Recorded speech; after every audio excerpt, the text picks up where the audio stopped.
Bonjour et bienvenue sur cette chaîne YouTube. Rapidement, mon but est de prendre une caméra et d'aller à la rencontre de professionnels afin de clarifier des notions qui aideront toutes les personnes qui sont intéressées par la diététique, mais aussi sur le fonctionnement en pur libéral. Un libéral va tout faire pour essayer de sortir du lot, tant sur le point de ses formations continues que sur sa capacité entrepreneuriale. Aujourd'hui, j'inaugure cette chaîne YouTube par une personnalité qui me tient à cœur. J'accueille aujourd'hui le docteur Anthony Fardet. Bonjour Anthony. Bonjour Maxime. Anthony Fardet est un docteur en sciences, chercheur public en alimentation humaine dans le Puy-de-Dôme, spécialisé dans l'alimentation préventive, durable et holistique. C'est un des principaux spécialistes européens des aliments ultra transformés. Il est l'auteur de Halte aux aliments ultra transformés, mangeons vrai, et pourquoi tout compliqué, bien manger est si simple. Voilà, donc on va tout simplement échanger ensemble. Je souhaite donner un petit peu plus de profondeur à son travail, à qui il est vraiment, parce qu'on le connaît sur toute autre plateforme, il est intervenu partout. Je vais lui laisser directement la parole pour un petit peu développer son cursus et développer aussi sa présentation pour ceux qui ne le connaissent pas. Je t'en prie, Anthony. Oui, alors Anthony Fardet. Ouais, donc en fait, depuis le départ, j'ai toujours été passionné par les sciences de la vie. Donc j'ai fait un bac D à l'époque, ça s'appelait bac D sciences de la vie. Ensuite, j'ai fait les écoles préparatoires maths sup bio, puisqu'il y avait toujours de la bio. J'ai intégré l'AgroParisTech, qui est l'école d'ingénieurs agronomes. Oui. Et puis naturellement, je me suis spécialisé en troisième année en sciences des aliments et nutrition humaine. C'était la première année où la discipline de nutrition humaine avait lieu dans cette école. Donc, c'était une discipline finalement assez jeune, en 1992. Et puis, après, je me suis orienté vers la recherche publique. Donc, aujourd'hui, ça fait 25 ans que je fais de la recherche publique. C'est vrai que alors, je préfère parler d'alimentation, parce qu'il y a le mot aliment. Dans nutrition, il y a le mot nutriment, qui est un concept, pour moi, trop réductionniste aujourd'hui. Donc, je préfère parler d'alimentation. Et pourquoi l'alimentation ? Alors, ce qui est intéressant dans l'alimentation, c'est que ça réunit un peu toutes mes passions. C'est-à-dire que, d'abord, c'est une discipline qui est multidimensionnelle, holistique, qui touche plein de domaines. Donc, l'alimentation, ça touche la santé humaine, la protection de l'environnement, comme les animaux aussi. Et donc, comme j'ai toujours été passionné par la nature, les animaux, je fais de la photographie depuis l'âge de 14 ans, naturaliste. Et donc, voilà, c'est... Et puis, comme j'aime beaucoup analyser... c'est vrai que la recherche, c'était on va dire, c'est l'idéal puisque ça synthétise un peu toutes mes passions, tout en protégeant, tout en agissant pour créer des valeurs positives dans la société, protéger la santé humaine et la planète, quoi. Oui, donc c'est vraiment quelque chose qui est arrivé à toi. C'est pas toi qui allais chercher un métier qui allait te correspondre. Peut-être que tu peux plus développer pour ceux qui se posent des questions sur comment... alors, ça s'est fait assez naturellement. Je pense que pour être chercheur, il faut être un éternel étudiant quelque part, parce qu'on étudie tout le temps, on se remet en question tout le temps. En fait, ça s'est fait assez naturellement, ouais. C'est-à-dire que j'ai eu une petite expérience dans le privé d'1 an après ma thèse, dans un grand groupe agroalimentaire français, mais j'ai vu que le privé n'était pas fait pour moi, parce que c'était de la recherche, mais avec une finalité de développement de produits. Et moi, ce qui m'intéresse, c'est vraiment... l'analyse pure et dure, la conceptualisation, les théories en alimentation. Donc j'ai compris que j'étais fait pour le public et non pour le privé, donc ça c'était intéressant, c'était dans les fin des années 1990. Donc aujourd'hui, oui, ça fait 25 ans que je fais de la recherche publique et après, pour faire de la recherche, d'abord il faut être passionné, parce que faut pas faire ça pour l'argent, c'est évident. On est au service de la société, puisqu'on est quand même payé par les impôts des Français, rappelons-le, c'est important de le dire. On n'est pas là pour servir des intérêts privés. Ça veut pas dire qu'on peut pas travailler avec le privé de temps en temps, si c'est utile à la société, ça peut être le cas, hein. C'est pas forcément négatif de toujours travailler avec le privé. Voilà, donc il faut être passionné, il faut pas compter ses heures, évidemment. Et puis c'est plus un travail de mission que de 9h à 17h du lundi au vendredi. Donc c'est plus un travail de mission. Il faut être prêt à travailler le soir, le week-end, s'il y a des urgences ou si... Puis si vous êtes passionné, vous pouvez très bien écrire sur un article scientifique un week-end, quoi. Oui, voilà. Parce que déjà là, il y a un petit peu une dichotomie entre le temps de travail, la passion, devoir rendre un service public. Je pense que c'est pas donné à tout le monde, surtout dans notre contexte actuellement. Moi, j'essaie de me placer un petit peu comme un étudiant, du coup, un éternel étudiant certes, mais qui doit survivre aussi, qui doit manger. Donc c'est vrai que est-ce que les places sont difficiles ? Est-ce que c'est ouvert à tout le monde ? C'est vrai que c'est quelque chose que je voulais aborder peut-être même en fin d'interview par rapport à l'accès aux thèses. Est-ce que trouver un directeur de thèse, est-ce qu'il faut de l'argent, on doit se faire aider, est-ce qu'une entreprise privée peut intervenir dans le public? Alors déjà, pour être chercheur, il faut un doctorat, ça c'est clair, un doctorat de 3 ans, ce qu'on appelle un doctorat de sciences, PhD en anglais, donc ça c'est l'étape indispensable pour pouvoir passer les concours des instituts de recherche publique en France. Il y en a beaucoup. Moi, dans mon institut, il y a entre 40 et 45 postes qui s'ouvrent par an. C'est pas beaucoup, les places sont chères. Il y a beaucoup de monde derrière pour chaque poste. Après, trouver je dirais que si on veut, donc pour faire une thèse, après, la passion, elle va venir progressivement. Disons que vous allez peut-être pas forcément faire votre thèse directement sur votre sujet qui va être votre sujet à vie. La thèse, l'idée, c'est plutôt de se familiariser avec la méthode de la recherche, l'esprit scientifique. Donc, c'est plus une formation par la recherche. Donc, il faut plutôt prendre, je pense, la thèse de doctorat comme ça. Et puis après, progressivement, des fois, le poste sur lequel vous allez être recruté correspondra peut-être pas forcément à 100% à ce que vous avez vraiment envie de faire. Ça a été mon cas. Mais après, vous pouvez, une fois que vous êtes chercheur statutaire, vous pouvez faire évoluer votre sujet. Moi, c'est ce que j'ai fait. C'est ce que je dis souvent. Je dis...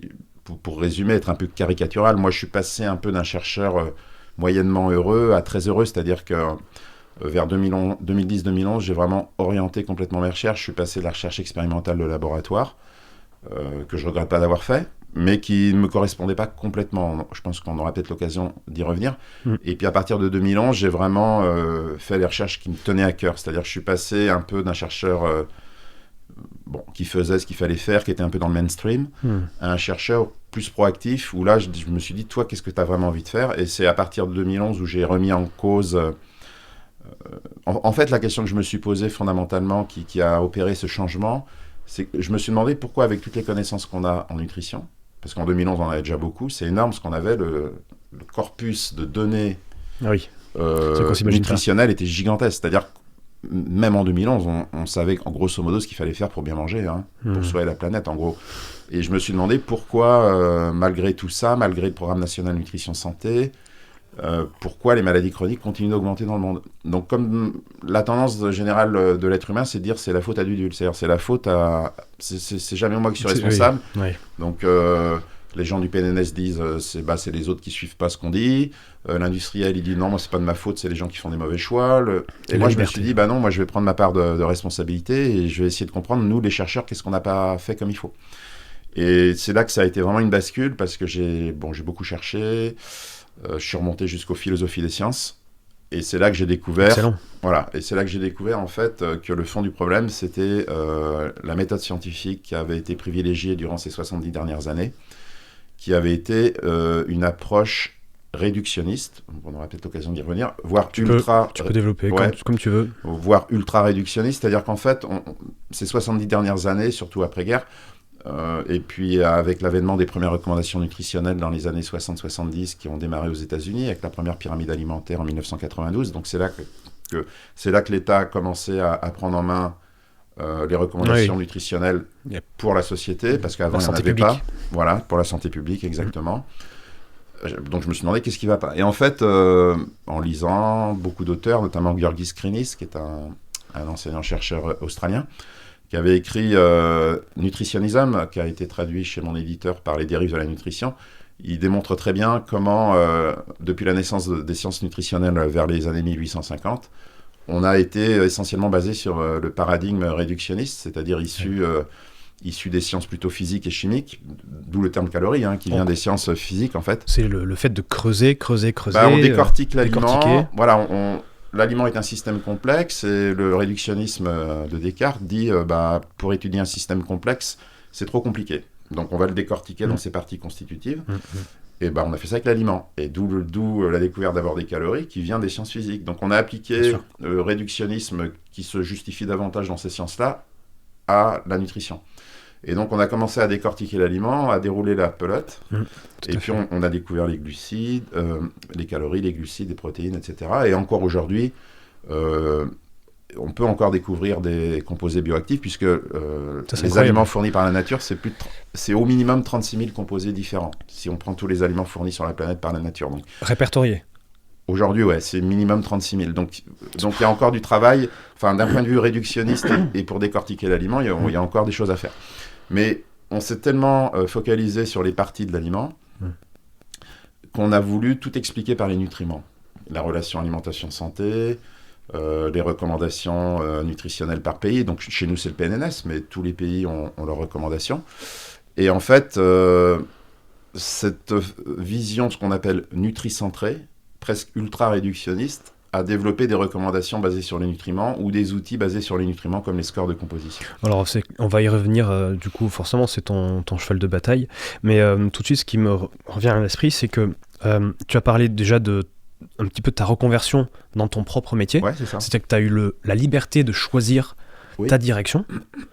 Ça n'a pas été forcément facile, mais c'est vrai que j'ai choisi de comprendre. Je me disais, je ne peux pas continuer à faire les recherches que je fais si ça n'améliore pas la société. Et c'était pas en accord avec toi, mais t'étais pas aligné avec ça. Et j'étais pas en accord avec moi-même. Et en fait, et c'est là que j'ai compris que, en fait, on s'était éloigné de l'essence même de ce que c'est que les sciences alimentaires, qui sont des sciences holistiques par essence. Ouais. C'est-à-dire que d'une science qui est multidimensionnelle et globale, on en a fait une science réductionniste, mais on s'est éloigné de son essence même. Et donc, c'est là que j'ai compris, entre guillemets, qu'il fallait revenir à l'essence holistique de l'alimentation. Et donc, à partir de 2011, j'ai décidé de revisiter toute la chaîne agroalimentaire avec ce nouveau logiciel qui est holistique. Et c'est ce qui a donné tous mes travaux. Alors d'abord, évidemment, des travaux philosophico-scientifiques qui étaient nécessaires pour revenir aux sources. Oui. Et puis ensuite, tous les outils qu'on a développés qui sont issus de cette pensée holistique. Donc ça va être la règle des 3V, l'indice SIGA, qui est un scoring holistique, les 3V, qui est une vision holistique de l'alimentation, l'effet matrice et les maladies chroniques, qui est une vision holistique de la relation aliment-santé. Voilà, donc on a développé toute une série de théories et concepts qu'on appelle unificateurs ou holistiques, et que maintenant, dans ma troisième phase de chercheur, on essaye de porter sur le terrain dans le cadre d'un projet européen, on aura l'occasion d'y revenir, qui s'appelle Planète. Ouais, on va vite revenir. L'idée maintenant, c'est de passer à l'action. C'est comment activer toutes ces découvertes, toutes ces théories sur le terrain. Oui, c'est, je pense, le plus grand des travails. Il y a beaucoup de recherches, beaucoup. Tu dis plus de 36 000 composés. On n'est pas encore prêt à... Je pense qu'on va avoir énormément de compléments alimentaires qui vont arriver, qui sont l'opposé un petit peu de ta philosophie. Puisqu'on est sur, je dirais même, un composé actif soigne quelque chose, quoi. Ouais. Alors, on a la même réflexion que l'industrie pharmaceutique qui dérive vers la complémentation. Donc, je suis quelqu'un qui aime beaucoup la science, qui aime la biochimie, la physiopathologie. Donc, quand on m'explique que tel ou tel nutriment, micronutriment, oligo-élément, va combler une carence, va potentialiser un effet. Je suis les yeux grands ouverts, j'adore ça. Et je trouve j'ai l'impression d'être c'est peut-être très masculin, ce mécanicien qui j'ai la vis qui va là et ça me satisfait et j'arrive à guérir des gens. Alors attention, c'est faux d'ailleurs. Mais du coup, je montre ça à ma grand-mère ou mon arrière-grand-mère, qui, je dis toujours, qui a du bon sens. Parce qu'elle ne connaît pas tout ça, elle ne comprend pas. C'est la nature, c'est le soleil se lève, on se lève. Le soleil se couche, on se couche. Et je lui montre une boîte de compléments alimentaires, c'est tout l'opposé. Elle ne comprend pas. Il y a un truc fluo dans sa main, elle ne comprend pas. Donc, et c'est pour ça qu'ils sont tous réfractaires aussi à la médicamentation. Mais je pense que ta vision des choses, la règle des 3V, que tu pourras un petit peu plus expliquer, on ne sait jamais, il y en a peut-être toujours qui ne savent pas, vous devez savoir, permettra de réduire, normalement, beaucoup de maladies, de pathologies, de maladies modernes, et sous combien de temps, quoi ? Alors, c'est exactement ça. En fait, ce qui s'est passé, c'est qu'au début, de décortiquer l'aliment avec une vision réductionniste a été utile, puisque la découverte des vitamines et des minéraux a permis de sauver des millions de vies, avec les déficiences et les carences. Ah oui. Et même la pharmacologie, une science est plutôt réductionniste, et ça peut se comprendre. Mais là, c'était utile, parce que quand tu as une déficience ou une carence, tu identifies une carence, par exemple le scorbut et la vitamine C, tu identifies un nutriment. Oui. Donc, il faut l'apporter. Donc, là, le réductionnisme était tout à fait utile. Mais après-guerre, notamment fin des années 50, début des années 60, l'humanité, ça a commencé aux États-Unis, a basculé dans les maladies, non plus de déficience et de carence ou infectieuses, mais chroniques. Et une maladie chronique est multicausale et multifactorielle. Il n'y a pas qu'une seule C'est vrai. cause. Et donc, on n'a pas su changer le logiciel. On est resté sur le logiciel réductionniste et on a voulu essayer de prévenir et de guérir avec l'approche par nutriments, isolée, toujours. Alors qu'avec les maladies chroniques, il aurait fallu avoir une approche holistique. On n'a pas su sortir des nutriments, d'où la stigmatisation du gras, la stigmatisation de certains aliments. Le lait demi-écrémé, ça vient de là, parce que le gras a été stigmatisé aux États-Unis, donc on s'est mis à faire des produits allégés en gras, les margarines, etc. Ah oui.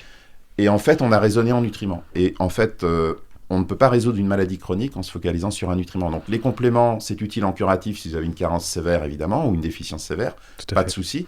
Mais si l'idée, c'est de vous dire, finalement, vous mangez pas très bien, donc prenez des compléments pour compléter, parce que vous mangez pas très bien, on résout pas le problème, parce que c'est un peu les mêmes qui se font doublement de l'argent, c'est-à-dire ceux qui vous vendent la malbouffe et ceux qui vous vendent des compléments, ou celui qui vous vend le soda normal et allégé. En fait, il vous vend le soda normal, qui est associé au diabète de type 2 en général, et puis il dit, je vais vous vendre le soda allégé, mais c'est le même qui vous vend les deux, donc en fait, il se fait 2 fois plus d'argent. Donc en fait, l'idée, ce qu'il faut dire aux gens, c'est plutôt que de prendre des compléments et de continuer à mal manger, c'est de revenir à une vraie alimentation que nous on a définie avec la règle des 3V, qui est une règle holistique, et dans la règle des 3V, quand on en parlera, on verra que je ne parle plus de nutriments, je voulais sortir des nutriments, parce qu'en fait, il n'y a pas besoin de connaître les nutriments pour bien manger pour soi et la planète, en fait. Voilà, c'est ça qui est le message principal. Les nutriments, ça peut être utile en curatif, quand on a une déficience, mais quand on est en alimentation préventive et durable, il faut vraiment sortir des nutriments. Il faut être holistique, du grec holos, qui veut dire entier, dans son entièreté, global, multidimensionnel, enfin il y a plein de synonymes, systémique, etc., ou intégratif. Et il faut vraiment sortir du réductionnisme. Et en fait, on a été assez loin dans notre analyse, et on a pu conclure que cette pensée ultra-réductionniste qui va donner les aliments ultra-transformés, puisqu'on considère que l'aliment n'est qu'une somme de nutriments, donc on peut le raffiner, le fractionner, isoler les briques, et les recombiner dans de nouveaux aliments. Ça, c'est la pensée ultra-réductionniste. Donc cette pensée ultra-réductionniste va donner les aliments ultra-transformés, qui, eux, sont associés à des risques accrus de mortalité précoce et de maladies chroniques. Donc il n'est pas exagéré de dire que cette espèce de réductionnisme poussé à son extrême, déconnecté du réel, finalement, parce qu'à force de décortiquer le système, on peut s'en déconnecter, génère de la maladie. Et une fois que j'ai compris... En fait, c'est cette équation qui a été le démarrage de tout. Et donc je me suis dit, pour prévenir des maladies chroniques, on ne peut pas utiliser l'ultra-réductionnisme, puisqu'il y a contribué. Et pourtant, c'est ce qu'on fait avec les scores de composition, qui sont utilisés dans le monde entier. C'est presque ultra-réductionniste. Donc en fait, les scores de composition, il n'y a pas que le Nutri-Score, il y a le Health Star Rating, le Traffic Labeling System, le Nordic KO, les Nutritional Warning, il y en a plein. Score de composition et ultra-transformé ne sont que les deux faces d'une même pièce, avec la même racine. Et cette racine, c'est une pensée, une approche scientifique ultra-réductionniste. Donc on comprend facilement qu'on ne va pas pouvoir prévenir les maladies chroniques en utilisant un outil qui est issu de la même pensée, puisque c'est elle qui a contribué aux maladies chroniques. Ouais, je comprends ton raisonnement. Donc il faut un score holistique. Donc c'est ce qu'on a voulu faire avec le score SIGA. Il faut une approche holistique si on veut vraiment agir sur la cause première. Oui, bien sûr. Voilà. Et en fait, une fois que j'ai pu m'éveiller à ça, entre guillemets, évidemment, ça a généré tout un tas de travaux depuis 2011, à la fois philosophiques, théoriques, scientifiques, avec aussi des travaux originaux, et que maintenant j'essaye de porter sur le terrain. Je trouve ça fascinant, puisqu'on a quand même aujourd'hui un matelas de connaissances qui vont dans ton sens, qui est assez incroyable. Je veux dire, j'étais encore au lycée quand toi tu étais en train de produire énormément de recherches.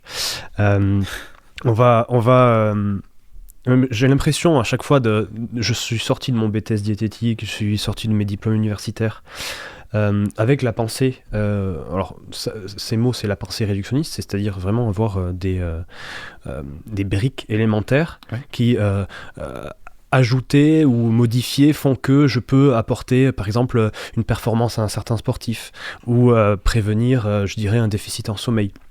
Mais il y a toujours ce côté complexe. J'ai vraiment l'impression que toutes les pathologies qu'on a appris, nous, durant nos études, ont aussi une racine commune. Et c'est potentiellement la société. Je vais pas aller au-delà de tout ça. Je préférerais qu'on aille rapidement sur la définition d'un aliment ultra transformé. Ouais. La plus simple, la plus pure. Ouais. Ce que tu penses vraiment du Nutri-Score, puisque aujourd'hui nous sommes en janvier 2024, il y a eu une mise à jour. rapidement expliquer ce que c'est le Nutri-Score. Ouais. Et puis, développer. Ouais, je pense que c'est un sujet très important pour la société parce que un des grands enjeux de recherche en alimentation, c'est l'ultra-transformation. C'est un vrai fléau pour la planète. Donc, c'est l'environnement et la santé humaine. Donc, je dirais, s'il y a un sujet primordial, c'est bien l'ultra-transformation. Juste avant, je voulais rappeler, parce que je pense que des diététiciens vont nous écouter. Oui. En fait, c'est un article, une étude qu'on a publiée début 2023 ou en 2022. En fait, les nutriments, ça c'est important, il n'y a pas de bons et de mauvais nutriments. Si vous entendez ça, c'est que c'est faux scientifiquement, c'est une arnaque, entre guillemets. En fait, les nutriments, au départ, sont neutres.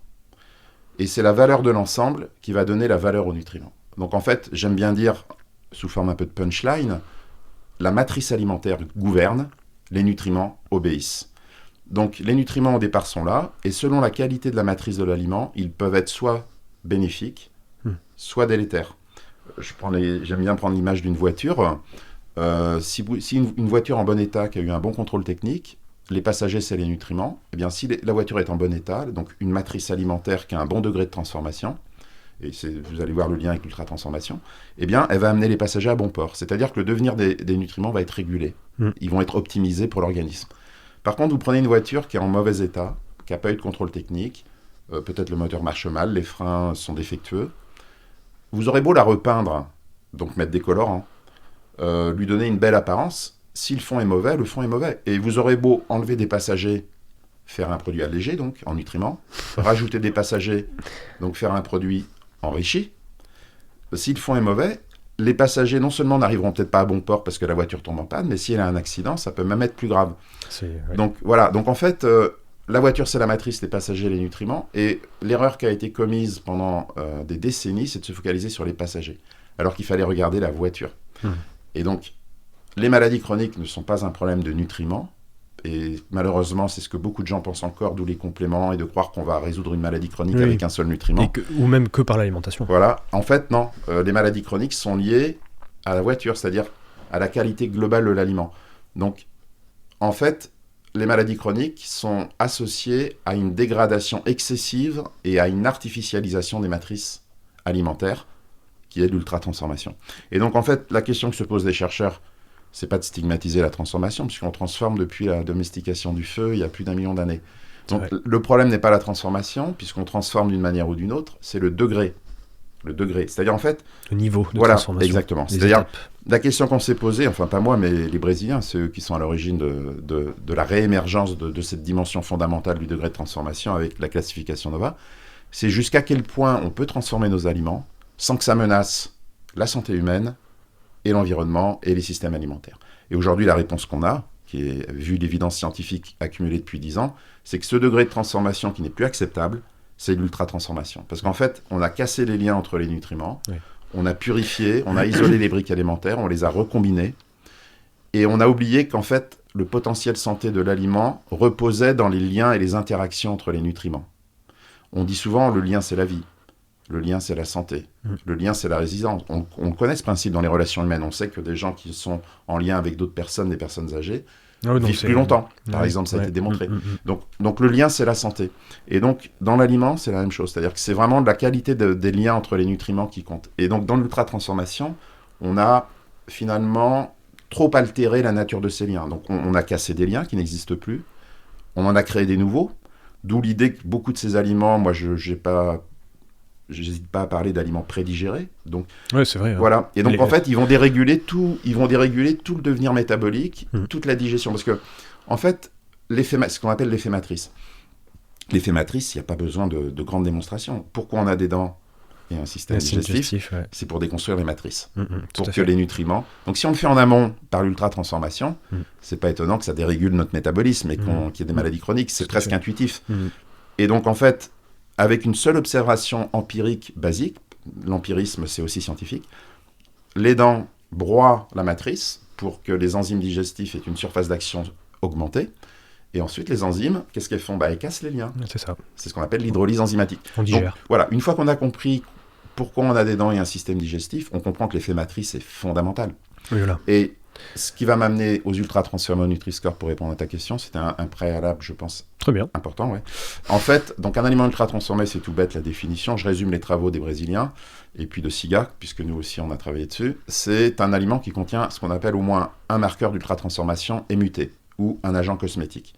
Donc la grande question pour ceux qui nous écoutent et le consommateur, c'est quels sont ces marqueurs ou ces mutes. Donc il y en a 4. MUT. MUT, marqueur d'ultra-transformation. Donc ça c'est SIGA. Alors SIGA, c'est lui qui a lancé le concept de MUT. Ouais. Les Brésiliens parlent plutôt avec Nova d'agents cosmétiques. Mais c'est grosso modo la même chose. Les MUT, il y en a 4. Vous avez les additifs cosmétiques, colorants, texturants, modificateurs de goût. Alors attention, les conservateurs, les antimicrobiens, les antioxydants et les antiproliférateurs ne rentrent pas dans la définition d'ultra-transformation. Puisque la visée de l'ultra-transformation, elle est cosmétique.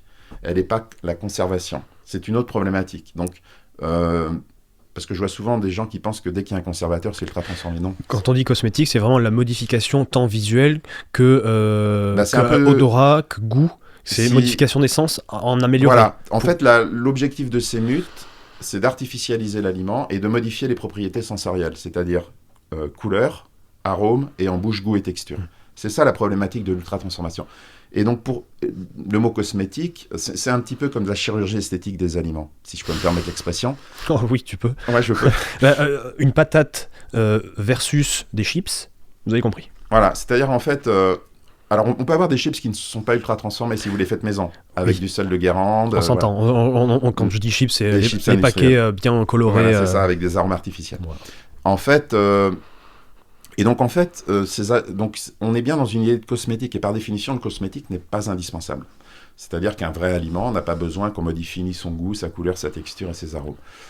Ces marqueurs ultra-transformation sont très bon marché. Ils permettent de se substituer aux vrais ingrédients nobles qui sont plus chers, d'où tous ces prix très bas de ces aliments ultra-transformés.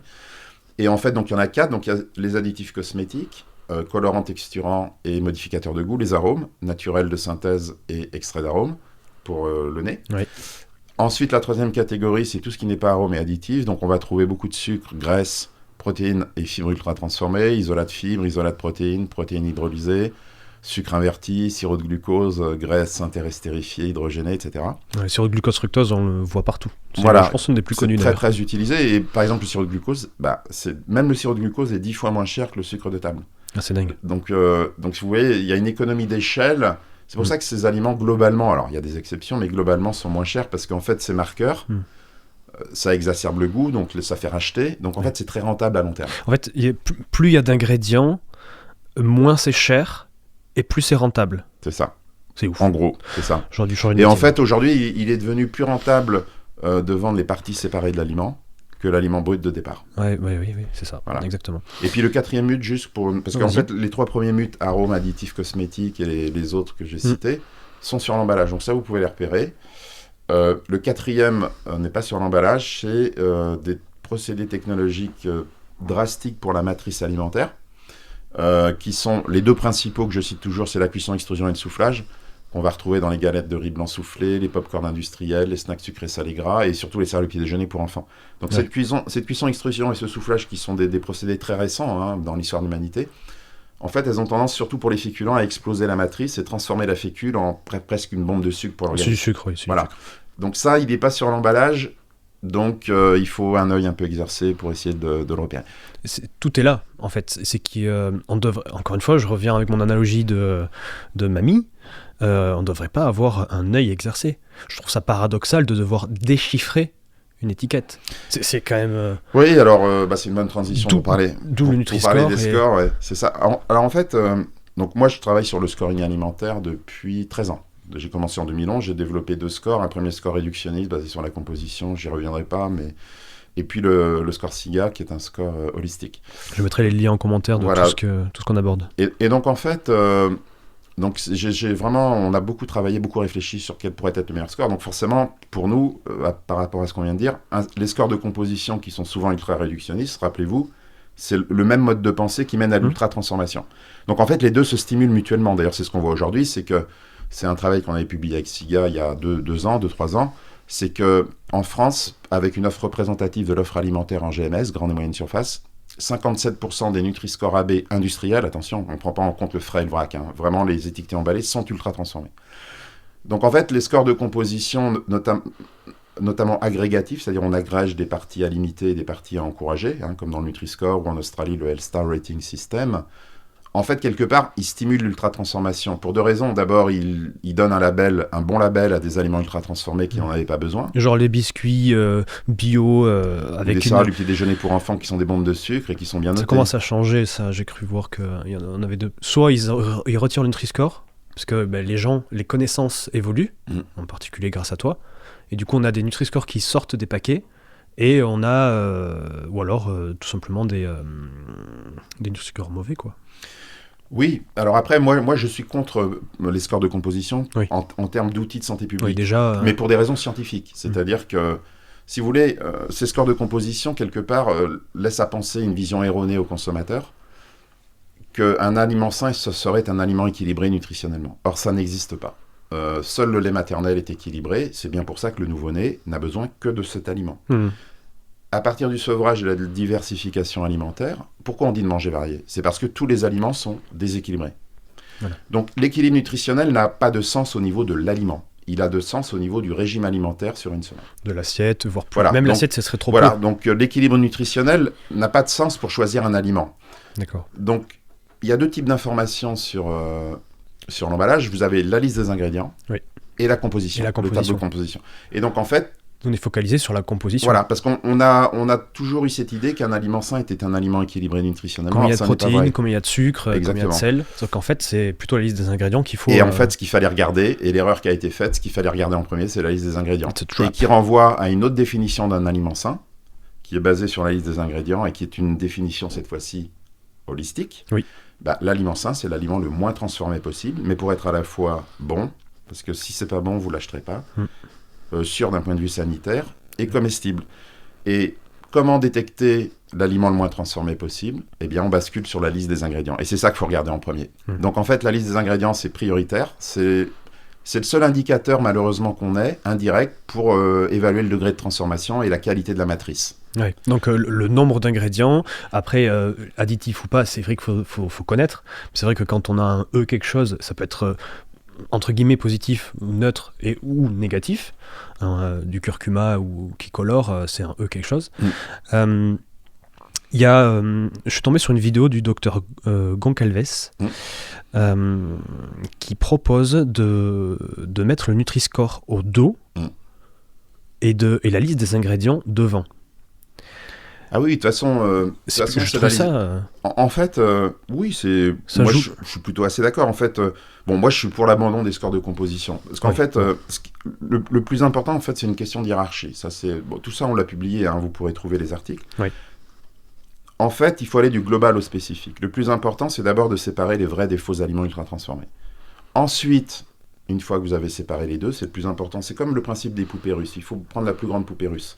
Après, on peut prendre en compte la nutrition, les nutriments. Mais je rappelle que la matrice inclut les nutriments, mais les nutriments n'incluent pas la matrice. Si vous faites une poudre de nutriments de la même composition que la pomme, la poudre, elle n'inclut pas la matrice pomme. Alors que la pomme, oui, elle inclut les nutriments. Donc, on commence par la matrice, donc la liste des ingrédients. Et ensuite, on peut s'intéresser à la nutrition, mais ce qui compte, c'est pas les sucres gras totaux, comme le font Nutri-Score ou Health Star Rating System, c'est l'ajout. Oui. C'est l'ajout qui pose problème. Or, ces scores, je pense, font cette erreur conceptuelle de prendre les sucres et gras totaux, d'où la stigmatisation à tort d'aliments. Par exemple, je vais vous prendre un exemple tout bête pour bien comprendre. Un fruit séché, oui, tout à fait. Ça contient 5 fois plus de sucre pour 100 grammes qu'un soda pour 100 grammes. Et donc, si je vous dis ne pas manger trop sucré, normalement, vous allez vers le soda. Et pourtant, non, il faut aller vers le fruit séché, parce que les sodas en excès sont associés au diabète de type 2 ou à l'obésité. Et pourquoi ? Parce qu'en fait, dans le fruit séché, vous avez des sucres naturels, vous avez une matrice que vous mastiquez, donc il faut avoir une vision globale de l'aliment. Et dans le soda, vous avez des sucres ajoutés. Donc c'est bien l'ajout qui pose problème, qui sont des sucres souvent ultra transformés. Même s'il y en a moins. Voilà. Sirop de glucose fructose, vous avez une matrice ultra transformée qui est liquide, que vous mastiquez pas. Et donc, à long terme, il faut mieux aller vers les fruits séchés. Donc, vous voyez que le raisonnement, l'approche nutri-centrée ne marche pas, en fait. Je pourrais multiplier les exemples. Il n'y a pas que l'exemple des fruits séchés. Le but, c'est surtout de se donner un quota limite, parce que le but n'est pas d'interdire de manger des choses qui nous font plaisir avant des choses qui nous nourrissent, ce qui est deux choses différentes. Donc il y a une limite, entre guillemets, max, pour véritablement notre santé, court terme et long terme. Étudiée scientifiquement. Des limites max, tu veux dire pour l'ultra-transformation? J'imagine qu'il y a peut-être 1 ou 2, 3, 4 produits. Par exemple, le matin, un petit bol de céréales, mais à côté de ça, je sais pas, moi j'ai mon café au lait, j'ai 2 œufs. Mais comme j'ai un petit peu de céréales, parce que j'aime bien ça, un petit muesli quelconque, avec un degré de transformation assez élevé, ça compte comme 1. Et en fait, on s'imagine pas, mais ça peut aller très très vite.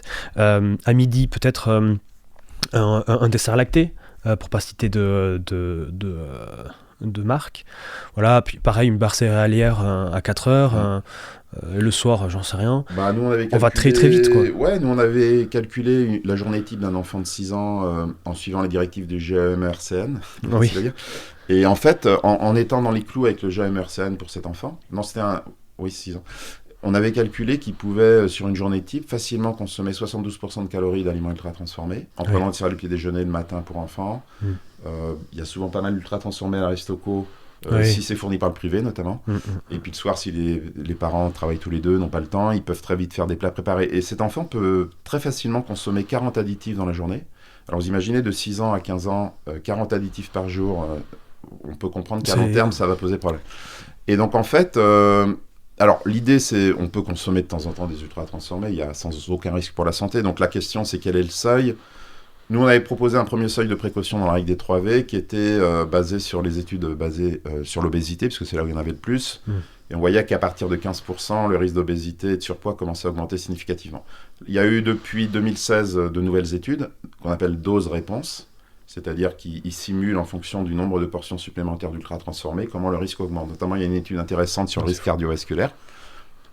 Il semblerait que le seuil soit même peut-être en dessous de 15. Il est probablement entre 10 et 15% de calories par jour. Puisque à partir de 10%, on voit déjà le risque augmenter. Donc ça veut dire que... c'est 1 à 2, quoi. 1 à 2 par jour, voilà. 1 à 2 par jour d'un produit avec des étiquettes. Moi, ce que je dis toujours en consultation, tu vas me dire si tu valides ou pas, je serais adoubé. J'oriente toujours donc, l'équilibre alimentaire et pas nutritionnel, c'est-à-dire sur une suite de repas, d'avoir suffisamment de produits à mastiquer. J'aime bien ironiser en disant, voilà, il faut manger des choses qui courent, qui volent, qui nagent et qui poussent. Le pain de mie, ça ne pousse pas. Donc on a le droit de manger du pain de mie, le matin par exemple, mais c'est revenir au bon sens. Est-ce que je suis dans le vrai ? Ah oui, le pain de mie de toute façon est ultra transformé. Ça... Non, en fait, le pain de mie, c'est... En fait, l'ultra transformation... Mais pour manger des choses qui imite courent, qui nagent. Voilà, moi, je veux de la nature. À la base, moi, mon système digestif, mes dents sont faites, j'ai des canines, outre histoire de véganisme ou de végétarisme quelconque, je veux vraiment dans le bon sens physiologique de revenir à quelque chose de majoritaire dans sa journée, de produits non transformés. Ce que tu expliques, c'est manger vrai, des vrais aliments. Voilà, donc tu peux même développer ta règle 3V. C'est ça, c'est-à-dire en fait, ce qui est important, c'est de manger des vrais aliments, parce que les aliments ultra transformés, c'est bon de le dire, une des vocations, c'est de remplacer les vrais aliments. Par exemple, le pain de mie remplace les vrais produits céréaliers. Le soda a remplacé l'eau, notamment en Amérique du Sud. Les Coca Baby, maintenant qu'on va arriver dans le nord de la France, où on met des biberons avec du coca. Les arômes ont remplacé les vrais fruits. On peut faire ça à l'infini. Il y a plein les formules infantiles ont remplacé le lait maternel. Oui. Voilà. Donc en fait, on voit l'idée de ce que c'est que l'ultra-transformation et la visée cosmétique, c'est qu'elle se substitue progressivement à nos vrais aliments. Parce que le lait infantile, c'était dans le côté un petit peu thérapeutique, la maman qui ne peut pas, oui, bien sûr, qui a du mal. Dans ces cas-là, il faut le faire. Donc, quand c'est thérapeutique ou curatif, mais de là, vraiment, par flemme ou par peut-être même douleur, après, c'est une question vraiment de chacun de s'orienter facilement vers l'OMS recommande l'allaitement dans le monde, c'est pas par hasard. Et puis le seul liquide, c'est l'eau. Après, évidemment, si pour X raison on peut pas allaiter, il faut prendre des formules infantiles. On est bien d'accord. Mais voilà, du bon sens. En fait, l'ultra-transformation peut jouer un rôle, mais d'un point de vue plus thérapeutique et curatif. C'est-à-dire dans des situations de niche. Par exemple, je sais pas, quelqu'un qui a une insuffisance pancréatique sévère, il va avoir de la nutrition entérale ou parentérale. Voilà, bien sûr. Et là, on est dans l'ultra transformé. Mais là, c'est utile. Mais en préventif, La grande recommandation, et ça m'amène aux 3V, c'est de réduire les ultra-transformés en préventif. Et donc, donc la règle des 3V, c'est quoi ? Donc, comme on a revisité toute la chaîne agroalimentaire avec un regard holistique, on s'est demandé comment caractériser la relation alimentation humaine et santé globale, c'est-à-dire santé humaine et planétaire. Et donc, on connaissait 2 dimensions qui étaient le ratio produits animaux sur végétaux, qui était bien connu, bien étudié. On savait qu'il fallait quand même réduire les produits animaux, ça s'est bien démontré, notamment pour la production de gaz à effet de serre, la viande rouge, etc. Puis pour ne pas vider les océans, même pour les poissons. On connaissait la variété, c'est-à-dire la diversité alimentaire. On sait que c'est important si on veut avoir un bon équilibre alimentaire sur la semaine. Donc on connaissait le ratio produits animaux qu'on a appelé végétal, pour mettre l'accent sur l'idée qu'il faut aujourd'hui végétaliser, et la diversité alimentaire qu'on a appelée variée. Avec Nova et les travaux des Brésiliens sur la classification du degré de transformation, ça a fait tilt dans ma tête parce que j'ai compris que c'était le chaînon manquant qui manquait. Parce que si on dit de végétaliser, mais que vous végétalisez avec des produits végétaux ultra transformés, ce qui se passe aujourd'hui en France, par exemple, les plus gros consommateurs aujourd'hui d'ultra transformés, c'est les véganes et les végétariens en France. Donc plus on mange végétal, en fait, plus on mange ultra transformé, ce qui est assez paradoxal.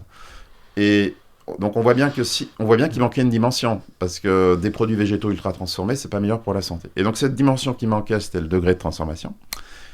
Et c'était la plus importante des 3. C'est ce que j'appelle le chaînon manquant. Et donc, nous, on l'a appelé vrai par opposition aux aliments artificialisés ou faux aliments. Donc, ça donne vrai, végétal varié. Et on l'a découvert un peu plus tard. On s'est demandé s'il y avait une hiérarchie dans les 3 dimensions. C'est-à-dire, est-ce qu'elles sont toutes au même niveau ou pas ? Et en fait, non, elles ne sont pas au même niveau. Il y a vraiment une hiérarchie. On choisit d'abord des aliments pour faire un régime. Et donc, pour choisir l'aliment, c'est vrai. On commence par le vrai. C'est-à-dire qu'en fait, le végétal et le varié n'a de sens qu'au sein des vrais aliments. Parce que si vous végétalisez et variez l'ultra-transformé... Oui, ça marche pas. Non, ça marche pas. C'est comme... un bon lait d'amande... c'est comme si vous choisissez avec le Nutri-Score vos aliments. Si vous choisissez des produits industriels Nutri-Score AB, vous avez quand même presque 6 chances sur 10 soit ultra-transformé. Ah oui, ça c'est prouvé, ça. On l'a publié avec SIG. Bah... En fait, si vous variez, végétalisez dans les aliments ultra-transformés, c'est pas une vraie variété. C'est une variété de marque ou de reformulation, ou de recombinaison de marqueurs d'ultra-transformation. Oui, bien sûr, ce qu'on a évoqué. Donc la première règle, c'est bien le vrai. Donc vous choisissez vos aliments sur le vrai, donc l'effet matrice. Et ensuite, vous végétalisez et vous variez, à l'échelle cette fois-ci du régime, pour l'équilibre en nutriments. Voilà. Et en fait, les 3V, ça tient sur un timbre-poste. Il n'y a pas beaucoup besoin d'en savoir plus pour bien manger pour soi et la planète. Donc c'est aussi simple que ça, en fait. C'est ça. Oui, j'aimerais juste... on va enchaîner sur l'application un petit peu de terrain avec ton nouveau projet, mais j'ai quand même une petite question là qui me vient, voire peut-être même 2, tiens. Moi, j'aime bien essayer de réassocier le bon sens, comme vous l'avez compris. En fait, en France, on a une cuisine traditionnelle. Et moi, j'aime bien essayer de te paraphraser et de parler d'ultra-matrice. En fait, ça veut dire des aliments comme qui courent, qui volent, qui nagent et qui poussent, mais associés, c'est-à-dire cuisinés. Et j'ai l'impression que les plats de base traditionnels français permettent un accès non seulement pas cher, de qualité, rapide, parce que vous faites un bœuf bourguignon, vous pouvez tenir, quoi. Et qu'est-ce que tu penses de la cuisine française face à un Nutri-Score ou face à la règle des 3V, face à une alimentation de santé? Oui, j'imagine, tu vois, un gâteau fait maison avec une farine. En fait, si la farine, il faut imaginer le concept, c'est on fait pousser notre propre blé, on utilise les grains, on va pas enlever toute la couche qui sert de fibre, en fait. Et donc on se retrouve avec une farine presque obligatoirement complète, plutôt qu'extrudée ou travaillée. Et donc on a forcément un gâteau qui est santé. Enfin, qui est normal, quoi. Qui n'est pas ultra transformé, la première question du gâteau, avant de se préoccuper du sucre, c'est d'abord de savoir si c'est un gâteau ultra transformé ou pas. Donc après, vous faites un vrai gâteau, après vous pouvez jouer sur l'ajout, je dis bien l'ajout, le sucre. C'est de la cuisine, quoi. Vous pouvez peut-être en mettre un peu moins, ou mettre du miel, ou des sucres plus J'imagine complets. Est-ce qu'il peut y avoir une synergie ? Parce qu'on parle, si un aliment est au-delà que juste une suite de nutriments et de composés, le principe d'holisme, est-ce que une recette composée d'aliments 3V peut devenir, du coup, bien plus bénéfique que l'aliment lui-même. J'explique.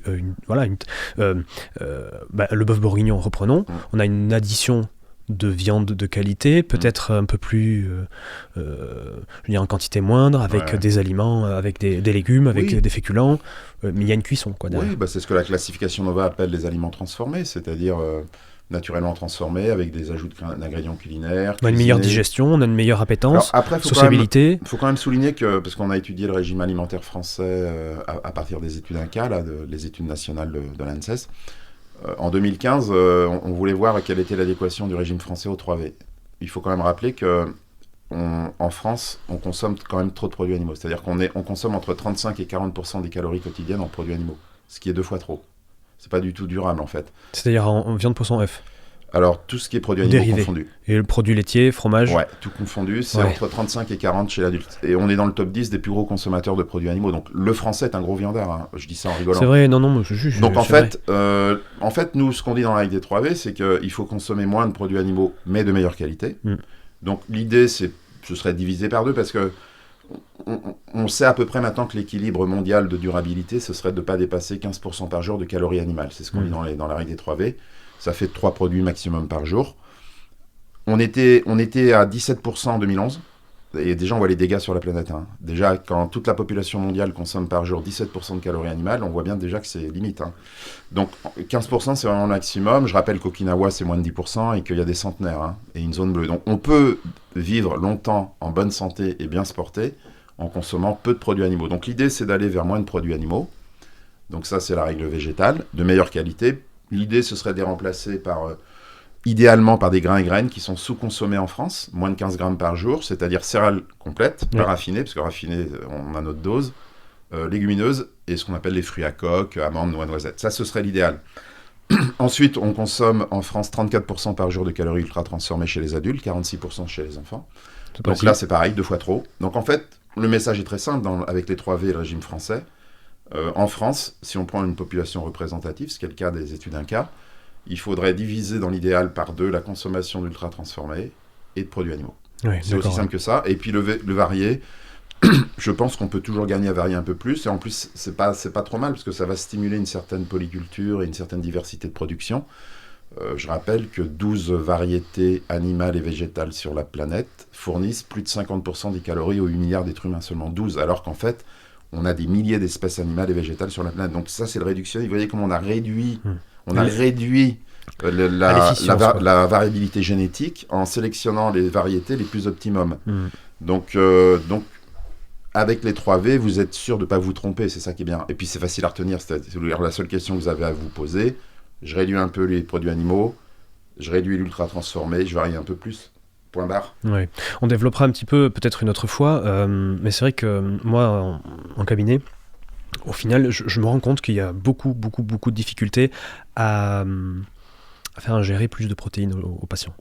J'ai une véritable difficulté à atteindre des quotas. Pour être un peu plus précis, j'essaye toujours de viser à peu près 1 gramme par kilo de poids de corps et pas 0,8. Mais ça, c'est un autre débat. C'est difficile déjà, alors c'est vrai que quand on dit que les Français sont des gros viandards, sûrement, mais je pense qu'il doit y avoir une catégorie de population qui sont trop, et beaucoup qui ne sont pas assez, voilà. Mais on a quand même la moyenne qui dérive. C'est une moyenne, oui, tout à fait. La moyenne... J'aimerais bien développer, ne mesure pas ce qu'on appelle la diversité autour de la moyenne. Oui, donc évidemment, il y en a qui en consomment trop, il y en a qui consomment plus de 40%, et d'autres pas assez, ça c'est sûr. Petite question, allez, pour terminer, là c'est vraiment pour charrier, est-ce que augmenter la part de végétaux, par exemple, boire des jus de légumes, est-ce que pour toi tu penses que c'est une solution, est-ce que ça serait une panacée pour augmenter la quantité en micronutriments, tant sur le préventif que sur le curatif? C'est une question difficile. Nous, on sait scientifiquement qu'il faut favoriser les formes solides à semi-solides ou visqueuses et les semi-solides au liquide. Je prends toujours les 2 exemples. Entre pommes, compote et jus, il faut aller dans l'ordre pomme entière, compote et jus. Les produits laitiers, c'est pareil. Le lait est liquide, le fromage est solide et le yaourt est semi-solide. Donc c'est les 3 grands groupes de textures, en fait, qui sont des termes scientifiques. Pourquoi ? Parce que c'est important de mastiquer. On a des dents, donc il faut bien que ça serve à quelque chose, sinon on serait né sans dents. Hein, si les Puis dents il y a, servent à y a rien. toute une phase céphalique Je sur dirais que la mastication. en préventif, c'est ce que je dis toujours, en préventif, si notre seule façon de consommer des légumes et des fruits, c'est soit des jus de fruits ou de l'extraction de jus, c'est quand même pas l'idéal. Parce qu'en fait, la nature est quand même assez bien faite. Après, la question de fond qu'il faut se poser, c'est pourquoi augmenter la biodisponibilité des minéraux et vitamines ? Pourquoi l'augmenter ? Si on a une alimentation équilibrée, il n'y a pas spécialement besoin de le faire. Et puis on ne sait pas si d'augmenter une biodisponibilité est forcément meilleur, parce que peut-être qu'il y a des composés qui vont arriver au côlon et qui jouent un rôle. Par exemple, on s'est rendu compte que il y a des antioxydants, la plus grande partie des antioxydants, polyphénols notamment, ne sont pas absorbés. Et pourquoi augmenter leur biodisponibilité ? C'est pas sûr que ce soit utile, puisque ceux qui ne sont pas absorbés arrivent au côlon. Mais ils ont un rôle très important au côlon, parce que qu'est-ce qu'ils font au côlon ? Ils luttent très efficacement contre les milliards de molécules de radicaux libres produits dans le côlon. Donc en fait, ils protègent le côlon. Et donc cette obsession de vouloir toujours augmenter une biodisponibilité, on ne sait même pas si c'est utile. Par exemple, le calcium, qui n'est jamais biodisponible à 100% dans les produits laitiers, ça varie entre 15 et 50%. 50. Tout à fait, ouais. On sait que le côlon a besoin de calcium. Donc le fait que tout ne soit pas absorbé dans le petit intestin, l'intestin grêle et tout ça, il y a peut-être un sens, c'est-à-dire qu'il y a besoin d'avoir des nutriments au côlon, qui protègent le côlon contre le cancer colorectal, etc. Bien sûr, ouais. Donc, cette idée de toujours vouloir augmenter la biodisponibilité n'est pas forcément fondée scientifiquement si vous avez une alimentation équilibrée. Alors après, en curatif, c'est un autre problème. Moi, je ne suis pas médecin, donc je n'irai pas dans le curatif. Mais dans le curatif, oui. Par exemple, la nutrition entérale et parentérale, où il n'y a plus de matrice alimentaire. Pourquoi il n'y a plus de matrice alimentaire dans le parentéral et l'entéral ? Parce que les gens n'ont plus la capacité à les déconstruire. Par exemple, si vous avez une insuffisance pancréatique sévère, ça veut dire que vous n'avez pas assez d'enzymes pour casser les liens. Donc là, on est obligé de le faire en amont. Et on donne de l'entéral et du parentéral, qui est de l'ultra transformé en fait. Mais là, est utile. C'est-à-dire que le format liquide est utile. Ou quelqu'un qui n'a plus de dents ou qui peut vraiment plus mastiquer, si le liquide doit lui sauver la vie, il faut lui donner du liquide. Donc, il faut... Je caricature un brin un petit peu quand même. Mais ce que je veux dire, c'est qu'il faut bien distinguer l'alimentation préventive de curative. Tout ce qu'on a dit aujourd'hui, c'est du préventif et du durable. Ouais. Le curatif, c'est ce qu'on appelle les médecins nutritionnistes. Et les diététiciens. Voilà, la thérapeutique, la clinique, la pharmacologie. Ça, c'est un autre domaine, c'est pas mon domaine. Donc, dans ce domaine du curatif, l'ultra transformé peut jouer un rôle. Oui, c'est ça. Si on adapte en fait en fonction. Voilà. Mais l'idée, c'est de dire qu'en préventif, ça doit être l'exception et non la règle. Or, le problème aujourd'hui, c'est que l'ultra transformé, progressivement, devient de plus en plus la règle. Quoi. C'est vrai, oui, on a tendance. Mais du coup, est-ce que tu peux développer... Alors, il s'avère qu'Anthony n'est pas juste un lanceur d'alerte, je dirais, sur l'ultra-transformation, puisque vous avez compris, il a fait énormément de recherches, mais il est toujours proactif, puisqu'il est actuellement sur un projet qui s'appelle Planit, de la fourche à la fourchette, j'adore le nom. J'aimerais que tu en parles un petit peu plus. Oui. Voilà, bon, écoute, vas-y. Oui, Planit, c'est un projet européen donc, qui a commencé le 1er septembre 2022, qui va se terminer, ça, il a un peu plus d'un an, qui va se terminer en août 2026. Donc pour faire simple... Européen, hein, quand même. Voilà, c'est les projets Horizon. Donc on a 24 partenaires, 11 pays européens. Et donc en fait, l'objectif de ce projet, c'était d'agir sur le comportement alimentaire comme un levier de changement vers plus de régimes sains et durables.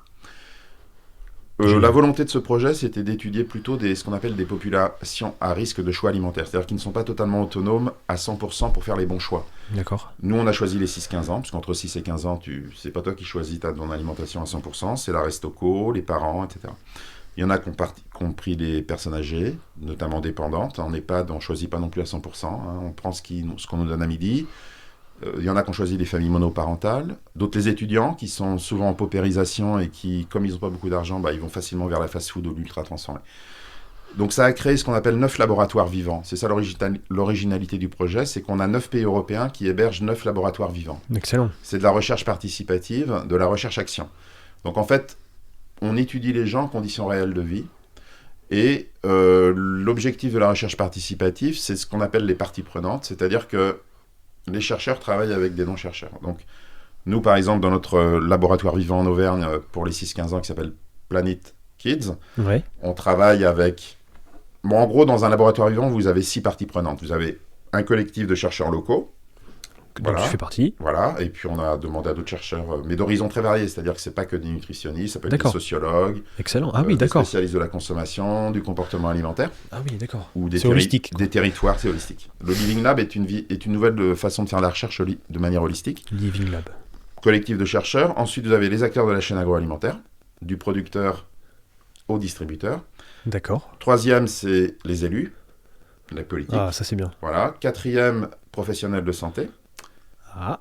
Cinquième, professionnels de l'éducation, à l'alimentation, etc. Et sixième partie prenante, ce qu'on appelle la société civile, les associations, les ONG. Tout ce qu'il peut y avoir déjà d'actuel. Mais qui n'est pas privé, qui est vraiment la société civile, le citoyen, le milieu associatif. Ah, super. Donc on a réuni pendant un an plus d'une centaine de parties prenantes. Donc on a construit notre laboratoire vivant, mais qui est vivant, hein, qui vit. Et ensuite, on se sert de ce laboratoire vivant pour travailler de manière horizontale et participative avec tous les acteurs, pour essayer de trouver des actions concrètes, parce que le but c'est de changer le réel maintenant. Je dirais qu'on a presque tous les éléments scientifiques dont on a besoin. Donc maintenant, c'est comment les activer sur le terrain. Oui.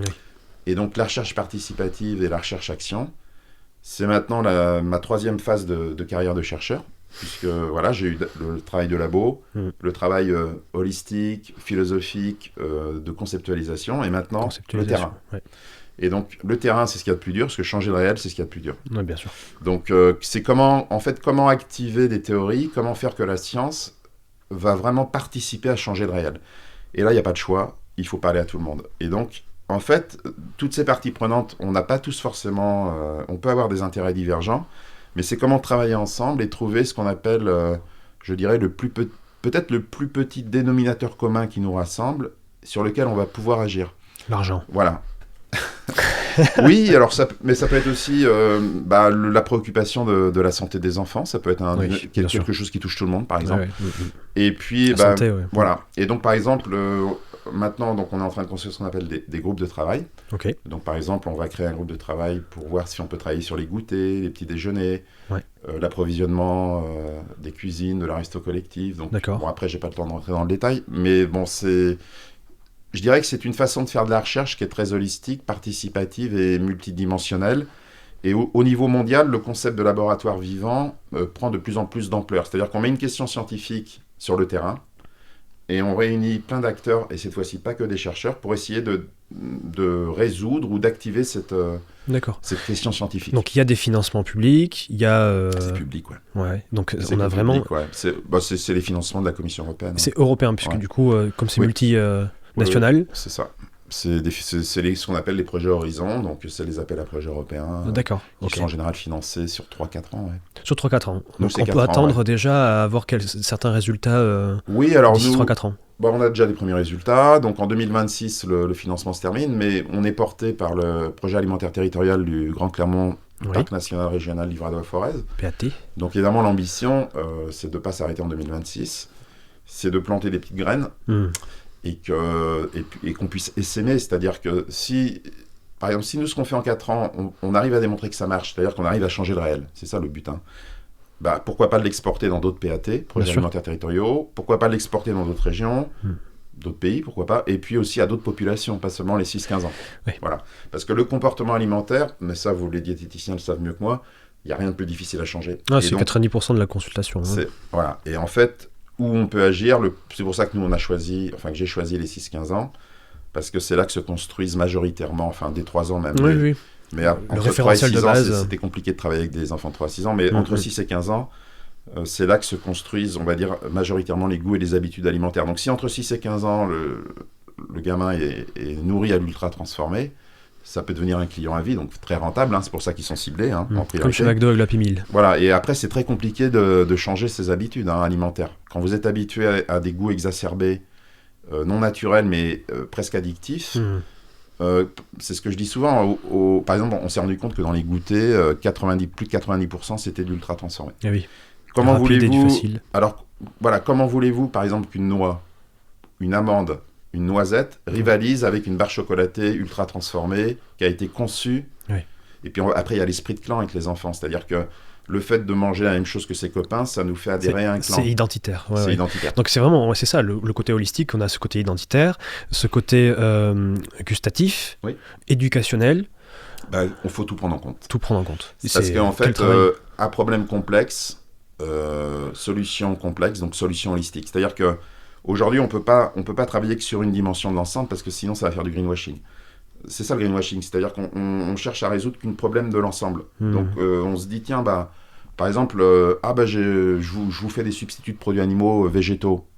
J'agis pour la planète. Ouais, mais si c'est ultra transformé, tu as oublié une dimension. La santé. Voilà, et donc ça devient du greenwashing. Donc pour pas faire du greenwashing, c'est-à-dire la pensée en silo sur une partie de l'ensemble, il faut forcément, si vous voulez, il y a des problèmes dont l'origine est multicausale et multidimensionnelle, on est obligé de commencer par le logiciel holistique, sinon on ne pourra pas y arriver. Oui. Voilà, c'est ça le message principal finalement. Je pense qu'on refera un épisode où je me déplacerai, j'essaierai de voir un petit peu si on peut avoir un petit peu un condensé d'informations, de mise à jour, de suivi, parce que je pense qu'on n'en parle pas assez. Je suis un petit peu tombé comme ça par hasard, en fait, parce que je te suis. C'est pas dans les cours, en tout cas récents que j'ai pu voir. Alors c'est normal, c'est tout nouveau. Mais le concept d'aller sur le terrain avec beaucoup d'acteurs différents, j'ai l'impression qu'on devrait faire ça pour l'écologie, j'ai l'impression qu'on devrait faire ça pour, j'en sais rien, d'autres thématiques. Oui, alors... c'est la vie, en fait. Voilà, c'est les sciences de la vie, sont quand même des sciences holistiques par essence, hein, rappelons-le quand même, c'est bon toujours de le dire. C'est pas des sciences réductionnistes par essence, ça veut pas dire qu'il faut pas être réductionniste, hein, attention, ça c'est l'utilité. Ça peut être créateur de valeur de continuer à faire des recherches réductionnistes, mais il faut pas oublier quand même l'essence même des sciences de la vie. Et donc, si on veut changer le réel, oui, il va falloir, il faut sortir de son labo, de sa tour d'ivoire, le chercheur, et aller mettre les mains dans le cambouis, parce que sinon, on va accumuler des théories, des connaissances, mais qu'est-ce qu'on en fait, quoi ? Vous êtes soumis à un quota de publication en tant que chercheur public ? Oui, on est évalué tous les 2 ans, donc on regarde les publications. Après, c'est difficile à dire, ça dépend un peu des disciplines. Il y a des disciplines où vous pouvez publier un peu plus facilement quand vous travaillez seulement in vitro. Après, quand vous travaillez chez l'homme, ou dans un laboratoire vivant, ou chez l'animal, ça demande plus de temps parce que on travaille sur des organismes vivants, donc c'est plus long. En gros, on demande aux chercheurs aujourd'hui, dans mon institut, une publi par an, quoi, 1 à 2 publis par an. Oui. Ouais. Non, mais ça demande de toute façon beaucoup de travail. Hein, donc, la publication est quand même importante, mais c'est pas seulement pour être évalué, parce que sinon ça n'a pas d'intérêt. La publication, disons, pour moi, c'est important dans le sens où, tant que c'est pas publié, les résultats, ils sont pas à la portée de tous. Donc pour moi, la publication, c'est surtout un moyen de divulguer des résultats qui pourraient aider ou inspirer d'autres gens. Si vous faites des publications juste pour être bien évalué, on transforme le moyen en but. Oui, tout à fait. Et donc, c'est pas le but. Oui, bien sûr. Ok, bon, je pense qu'on a fait un tour, pas mal. J'essaierai de récolter des questions s'il y a une prochaine fois, si tu acceptes qu'on se revoie. Alors, pas tout de suite, hein, le temps d'un petit peu respirer, mais dans le sens où peut-être que d'ici 6 mois, plus, faut voir. Il y aura sûrement des questions de diététiciens, de professionnels de la santé. Ne pas hésiter à ce qu'elles soient plus précises. On ne parle pas en termes médicaux, hein, mais surtout dans son rayon d'action. Pour terminer... Mais écoute, je te laisse ouvrir, peut-être parler à... J'aimerais que tu inclues plus les diététiciens sur tes paroles, là, d'aujourd'hui, je veux dire, dans le sens où est-ce qu'on peut prévoir peut-être de les faire travailler sur des domaines d'application dans le futur, les rassurer. Parce que en fait, en libéral, il y a beaucoup... C'est difficile de travailler et d'être à son compte pleinement. On est toujours en train de chercher des mi-temps quelque part.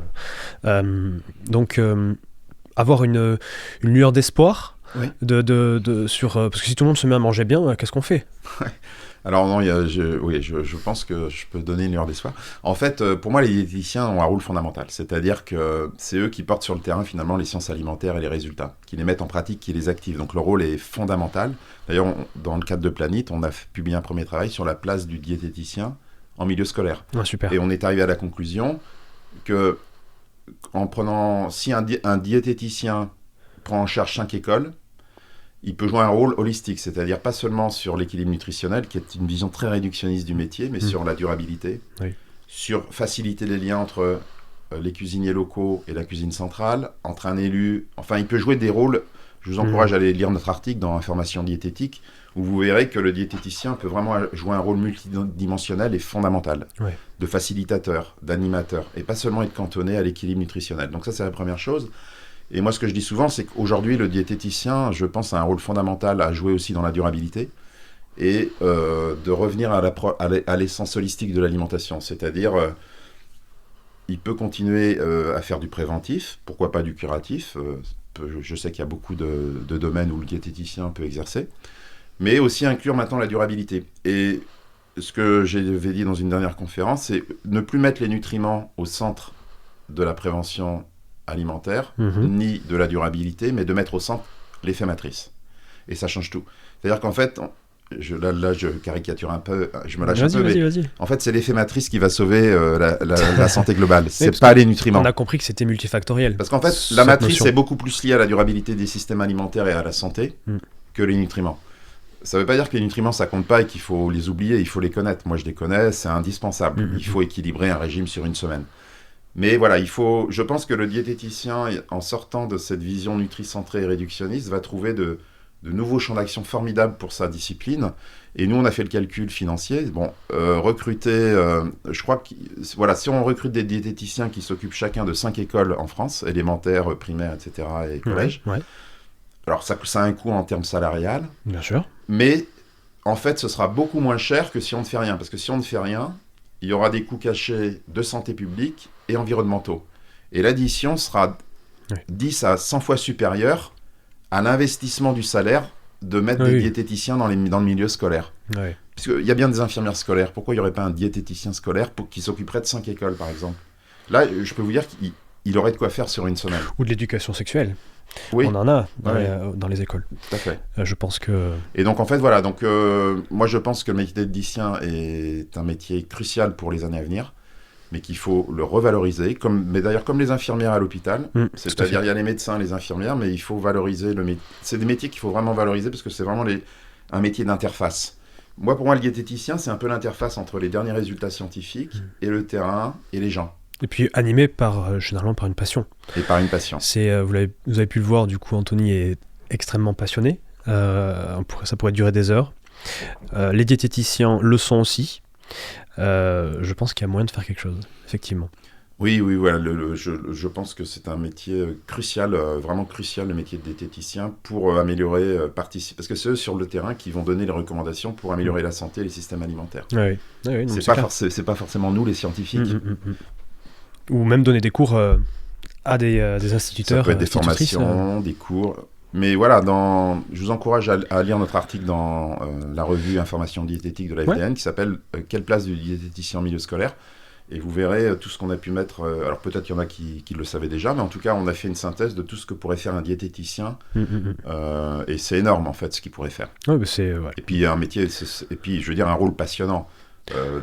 Interface de l'humain, du relationnel. Voilà. Moi je dis toujours que c'est un métier aussi holistique, global, puisque on pourrait entre guillemets travailler partout, tant dans le préventif que dans le curatif, être bras droit du médecin comme bras droit du maire sur ces sujets-là. Donc, tout à fait. Moi, c'est ce que je pense aussi. Ok, super. Eh ben, écoutez, je mettrai tous les liens en commentaire. Je te dis à la prochaine. Merci de ton temps. Merci. Et puis à très vite. Ouais, à bientôt. Au revoir. Au revoir.